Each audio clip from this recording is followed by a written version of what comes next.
we need to do is make sure that all visitors coming into this country receive a tamper-proof biometric identification. Because visitors. So what happens now is a person comes to a work site with a driver's license and a social security number. Those documents look authentic. In many cases they may be, but quite often they're fraudulent documents. So that's why we need to develop biometric ID. Now, if I can go to if I can take my, I always like to do this little demonstration.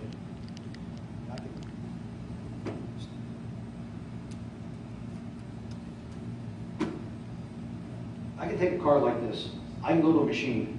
I can shove it in the machine, put in type in my 4 digits. I can pull money out of the machine.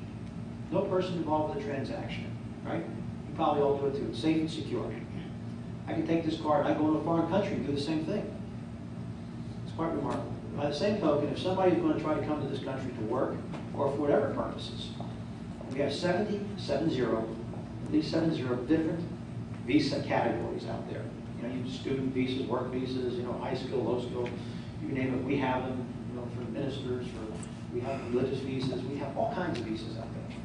And the problem right now is, if you go to the consulate in whatever country it is, in the Ukraine or in Turkey or Lebanon, if you go to the consulate and you get your visa, we should be able to provide them with a tamper-proof ID, so that when that individual shows up at an American work site, that he is who he says he is.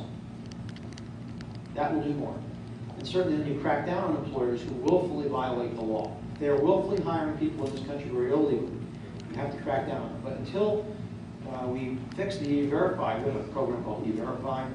Quite often right now you have to hire the individual, they show you the documents, then you hire them, then you tap into the Social Security system and you discover a mismatch when you've already hired them. It's a problem, and then you have to let them go, fire them, return them in, whatever you must do. So I think we have to develop that biometric ID. You know, for heaven's sake, you know, I went down to Disney World a year ago Easter, and I went down, took my wife and kids, and my mother-in-law, my brother-in-law. We all had a wonderful time. And I remember going into the Magic Kingdom. They took my thumbprint. All of it in less than a minute, and they gave me an ID. So in order to get into the Magic Kingdom, I had to show up. Basically, it was a biometric ID. Amazing, and it was amazing. And I know why they did it, because they figured after 2 hours in the Magic Kingdom, I would get bored, and I would want to go back to the hotel and sit by the swimming pool, and they think I'm going to hand it off to the card off to my brother-in-law, that he would want to come over and try to speak in. Well, we can't, because it's biometric. You know, so they figured it out, and they process probably tens of thousands of people per day. No reason why the American government can't develop a tamper-proof biometric ID for people coming in to visit. Then we can enforce not only entrance in the work site, but also exit in a more orderly fashion. As I said, I think part of the problem is people overstaying on their visas, and that is a very large part of our illegal immigration problem in the United States. Very big part, very substantial, and we don't manage an exit well. That's it. Jerry? Need it, Jerry? If you read the papers, the school districts the teachers are getting raises.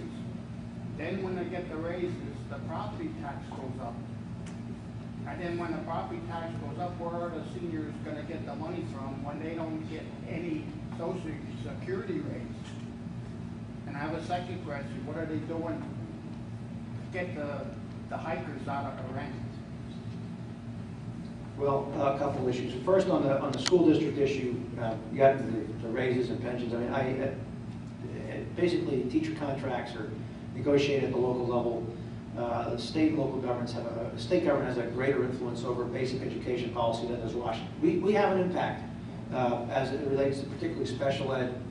I'll say also low-income schools, Title I. That's where our bigger impact is, but you'd almost have to take that up with your legislators and school boards as it relates to the contracts. But that ain't the question. The question is, the seniors aren't getting a raise, and they need that to pay this year property tax raise. Some of them, that's all they have. And well, to answer the question about the cost of living adjustment for Social Security, I think that's all right. I got you. That's I think the question. Cost of living adjustments for seniors on Social Security have not been there the past year because of the